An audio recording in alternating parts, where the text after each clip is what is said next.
berikan saya satu pemuda, akan kuguncangkan dunia.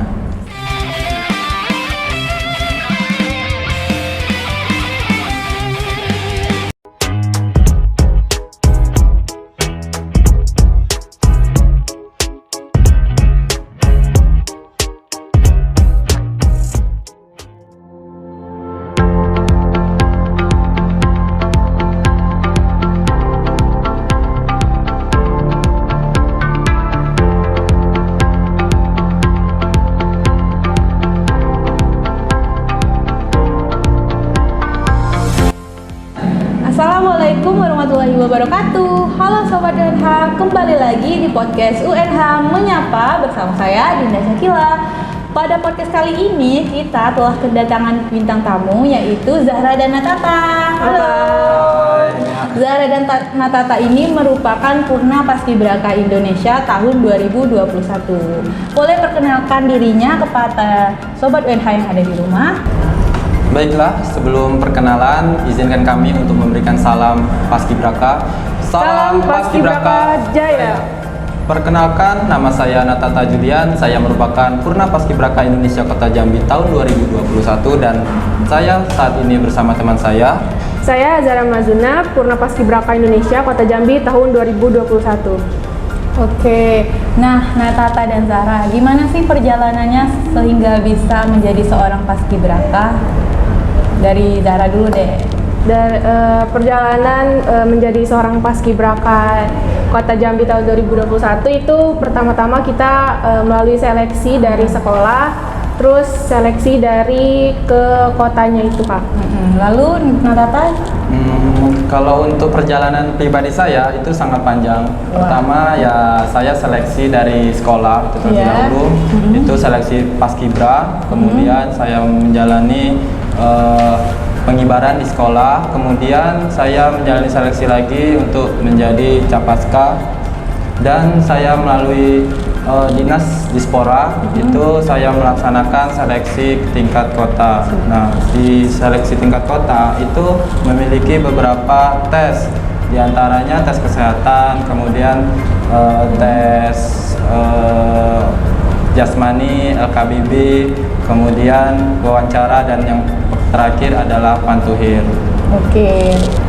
Nah, sebelum menjadi seorang calon paskibraka, kan ada tes dulu nih di sekolah. Boleh diceritain nggak sih gimana tesnya di sekolah itu dari Natata dulu? Oh, kalau untuk di sekolah itu tesnya melalui alumni dan pelatih serta pembina dari ekstrakurikuler paskibra di sekolah. Itu kami melaksanakan lari 12 menit, itu berapa keliling yang paling banyak, dan itu akan diperingkatkan yang lebih tinggi. Dan kemudian dari postur badan serta dari gerak jalan itu juga sebagai prioritas utama untuk bisa lulus di paskibra sekolah.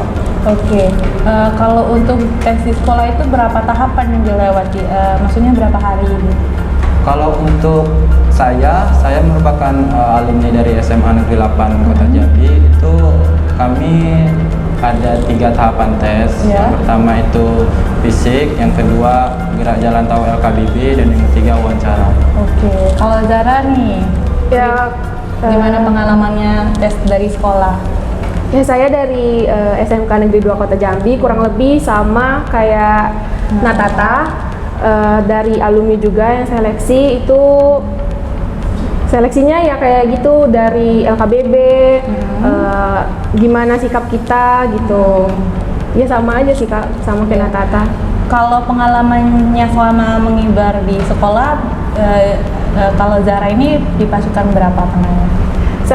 Kalau saya waktu di paskibra sekolah itu di pasukan 8, itu di serpihan kiri. Oke, itu nama paskibranya di sekolah apa?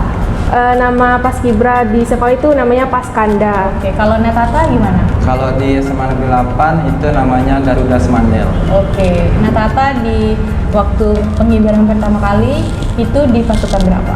Kalau saya di pasukan 8 pengibar inti, itu mengibarkan bendera, jadi pengibarnya. Itu tahun berapa sih? tahun 2018 kan? 2018 ya. Oke, ini kita lanjut. Setelah tahapan dari sekolah, dipilih oleh sekolah, lalu kan didaftarkan nih ke Dispora. Iya. Nah, itu dari Dispora itu persyaratannya apa aja sih? Boleh dari Zahra dulu. Persyaratan dari sekolah itu yang penting pertama biodata, terus ya surat izin dari sekolah, Iya. ya terus surat izin orang tua juga perlu ya, terus kesiapan dari diri kita juga supaya bisa lancar dan ikut tesnya. Dan yang salah satu paling penting adalah nilai akademisnya. Iya. Nah, nilai akademis itu emang sangat penting ya karena sebagai penunjang untuk di Paskibraka itu sendiri. Oke, kalau dari segi fisik apa aja sih persyaratannya? Kalau untuk segi fisik itu yang paling utama adalah tinggi dan berat badan harus ideal yang penting. Iya. Kalau untuk yang putra itu di tahun 2019 kan pada saat saya pertama tes itu minimal 170. Iya. Nah, terus yang putrinya itu 165 cm dan berat badannya harus ideal, tidak over. Oke, gimana sih menghitung berat badan ideal itu?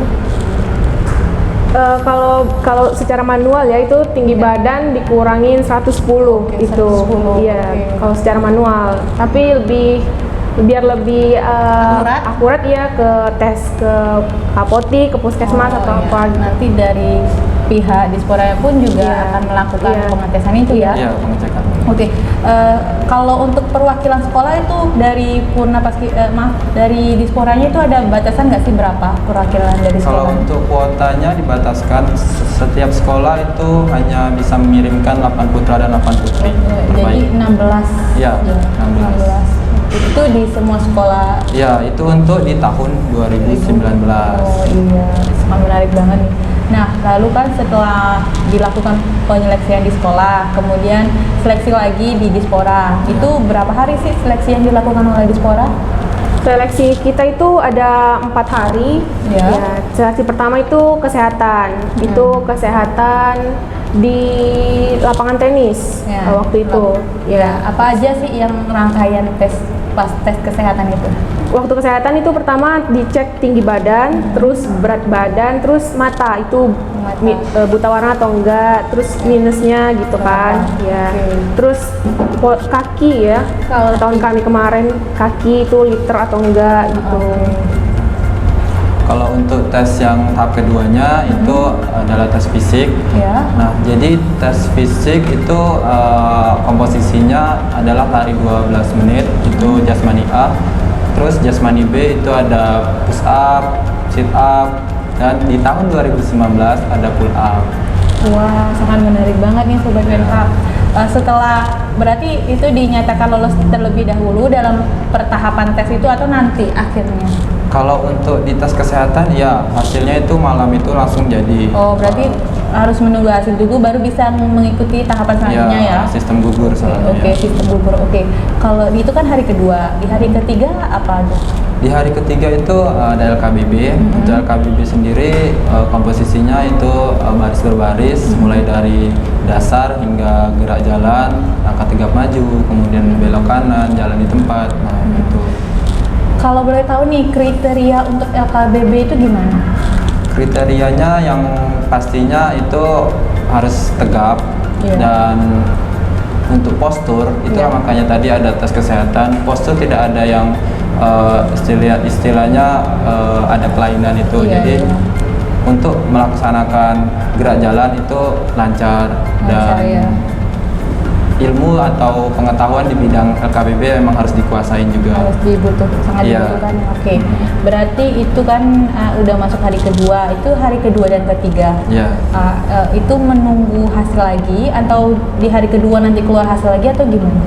Itu menunggu hasil lagi karena kan sistem gugur dan di hari keempat itu ada wawancara. Itu terakhir ya?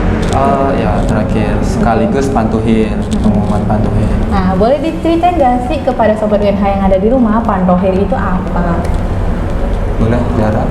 Pantuhir itu pantauan akhir, itu penilaian dari para panitia, dari pelatih juga, dari orang Dispora. Dilihat cara siap kita, sikap kita waktu pantohir itu Kak. Yaitu itu harinya sama kayak wawancara. Hari itu juga pengumuman ya Nokta? Iya. Ya. Itu berapa lama tes pantohir itu? Itu kalau tahun kami kemarin 2019 itu berdirinya kurang lebih 1 jam, sikap siap sempurnanya. Siap saja, Iya. tidak bisa bergerak. Udah. Tidak. Dinilai dari situ Kak. Oke, pas sudah selesai rasanya capek. Pegal-pegal. Sebelum kita tes nih, apa aja sih yang harus disiapin oleh Capaska ini sebelum melakukan tes 4 tahapan tadi? Apa sih yang harus disiapkan?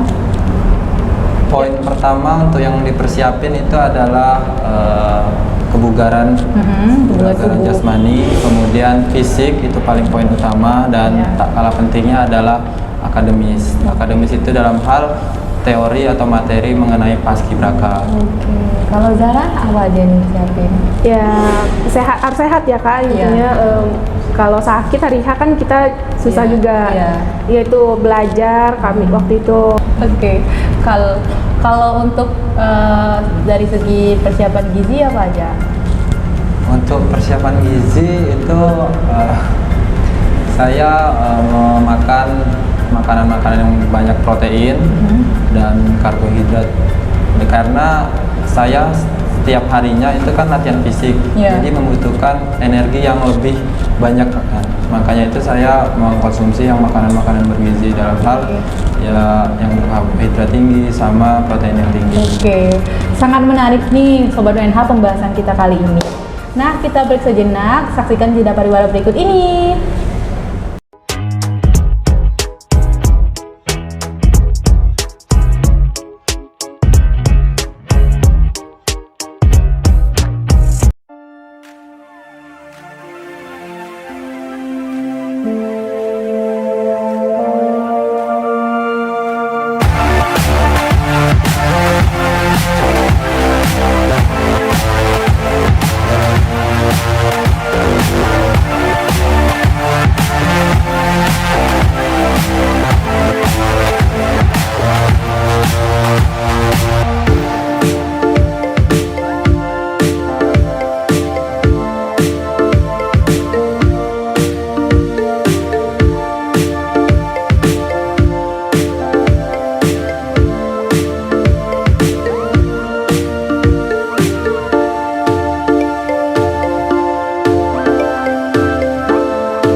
Kenapa sih harus kuliah di ilmu komunikasi UNH? Kampus favorit, terakreditasi B oleh Badan Akreditasi Nasional, dosen tersertifikasi, lokasi strategis, biaya terjangkau. Serius? Bukannya biayanya mahal? Ya enggak lah. Dengan 2 juta kalian bisa kuliah di Prodi Ilmu Komunikasi UNH. Yuk capcus. Jadi setelah lulus, bisa jadi apa?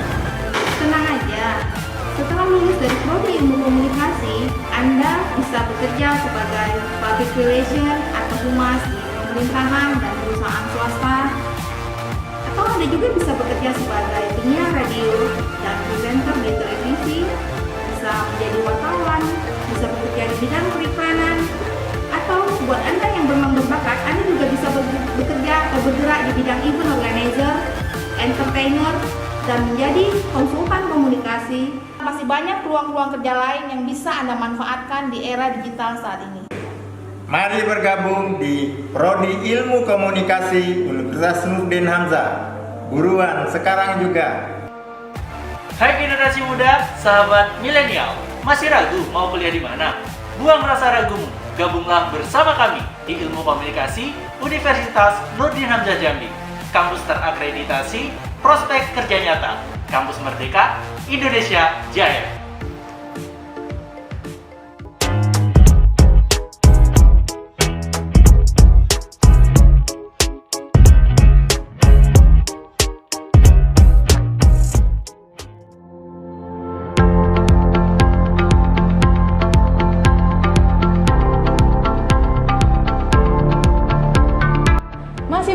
kami di podcast UNH Menyapa bersama Dinda, Zara, dan Natata.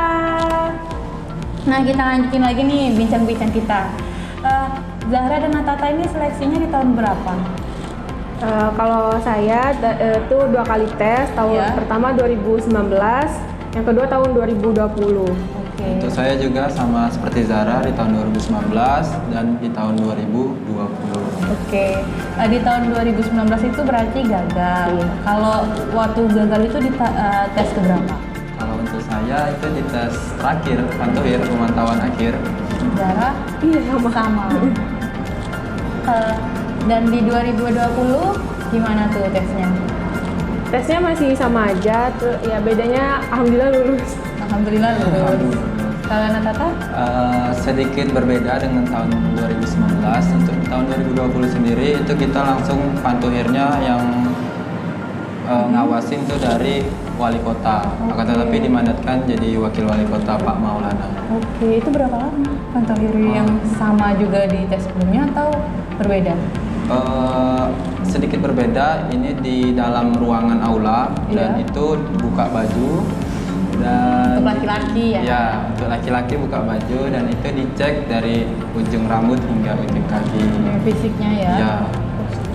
Oke, itu kan 2020, itu tesnya bulan sekitar berapa kemarin itu? Untuk tesnya itu di sekitar bulan 3. Bulan 3. Ternyata COVID nih. COVID-19 kita dilanda pandemi. Ya. Gimana sih pengibaran harus dibatalkan? Rasanya gimana saat tahu pengibaran itu harus dibatalkan? Ya pastinya sedih ya Kak, karena kan udah berharap tuh 2 tahun, rupanya ditunda gitu, harus nunggu lagi setahun. Iya. Kalau Tata gimana? Ya sedih juga Kak, karena ya kita di PHP-in 2 kali. Harusnya kita ngibar 19, cuman nggak ada rezeki di 2019, akhirnya nyoba lagi di 2020 dan ya musibah pandemi itu melanda, akhirnya ditunda juga. Dan yang paling sedihnya itu kita jadi peserta upacara. Kan Purna Paskibraka tahun 2019 untuk tampil itu ada personilnya 3 orang saja. 3 orang saya nggak pakai pasukan ya berarti. Dan akhirnya alhamdulillah di 2021 itu bisa nyoba. Nah, boleh diceritain nggak sih gimana tahapan latihannya dari 2020 itu? Dari 2020 tuh sebelum gagal ngibar itu udah latihan, cuman kan belum pengumuman kalau ditunda. Terus waktu 2021 itu awal bulan Juni kami udah latihan seminggu sekali, itu sampai tengah hari aja. Terus bulan Julinya itu 2 minggu sekali, Sabtu Minggu, itu sama aja setengah hari. Udah mulai intens ya? Iya. Terus pertengahan bulan Juli itu baru full ya setiap hari sampai Agustus. Itu di kantor wali kota ya? Iya, latihannya di kantor wali kota. Oke. Kalau biasanya kalau udah full itu dari jam berapa ke jam berapa latihannya? Kalau untuk full itu dari jam 6:30, kita harus standby jam 6 di sana karena bakal apel pagi. Itu senior yang bakal mimpin apel dan itu pulangnya kita sampai jam 5 sore karena mengingat COVID juga. Perintah dari pembatasan ya, ada perintah pembatasan dari dinas itu maksimal jam 5. Iya, oke. Lalu kan ada asrama nggak sih, masuk asrama? Iya ada. Itu berapa hari sebelum pengibaran kalau udah di asrama? Kalau untuk di asrama itu kami 7 hari dan itu ya kegiatannya nggak ada lagi latihan. Nggak ada lagi. Jadi 7 hari itu udah free. 7 hari itu hanya mengulang. Gladi kotor, gladi bersih, itu saja. Biasanya sebelum latihan apa aja sih yang dilakuin? Sebelum latihan ya pertama paginya itu apel, terus terus pemanasan ya. Boleh diceritain nih pemanasan itu ada apa aja? Pemanasan ya mulai dari peregangan kepala, terus tangan, kaki, pinggang, bahu, semuanya itu digerakin semuanya biar nggak cedera pas latihan nanti. Biar nggak kaku juga ya. Lalu setelah pemanasan apa lagi? Untuk setelah pemanasan itu kita lari-lari kecil, jogging, itu sekitar 4-5 putaran. Setelah itu langsung pendinginan. Setelah pendinginan, barulah kita melaksanakan latihan, mulai dari latihan jalan di tempat, kemudian langkah tegak maju, terus belok kanan, belok kiri. Itu minimal harus kompak satu peloton itu. Satu peloton itu ya.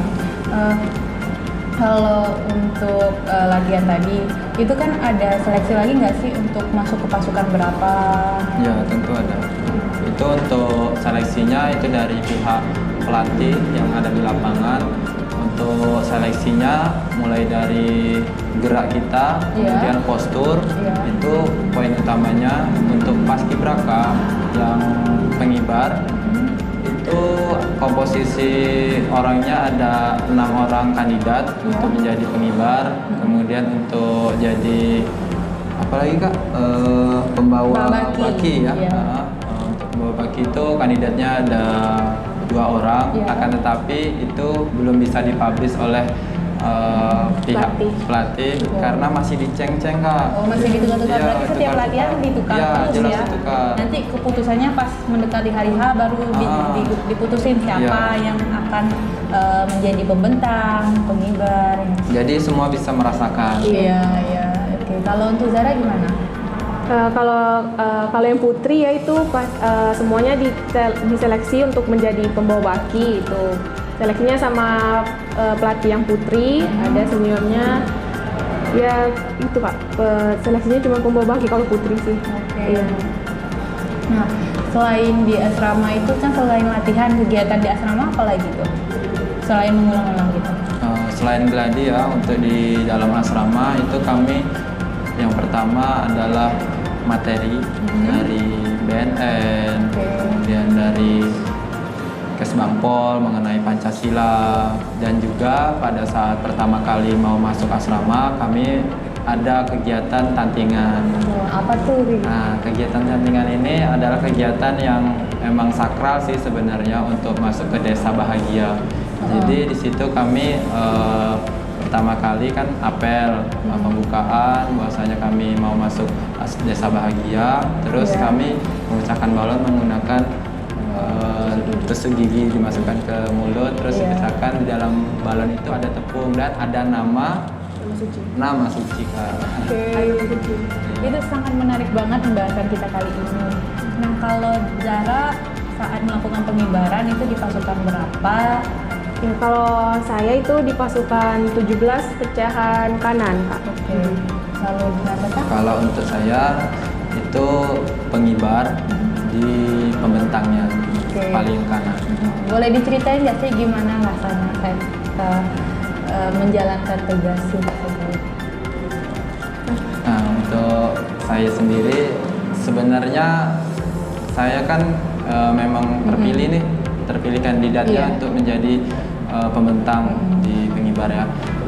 Itu adalah mimpi saya sebetulnya. Nah, jadi saya bagaimana caranya supaya saya memposisikan yang terbaik di posisi itu, karena sewaktu-waktu bakal diceng-ceng lagi, ditukar-tukar lagi, dan itu memang pertama kali itu saya diganti dengan yang teman lainnya, terus saya masuk lagi, terus diganti lagi, ditukar lagi, dan posisi saya itu di berbeda-beda tempat.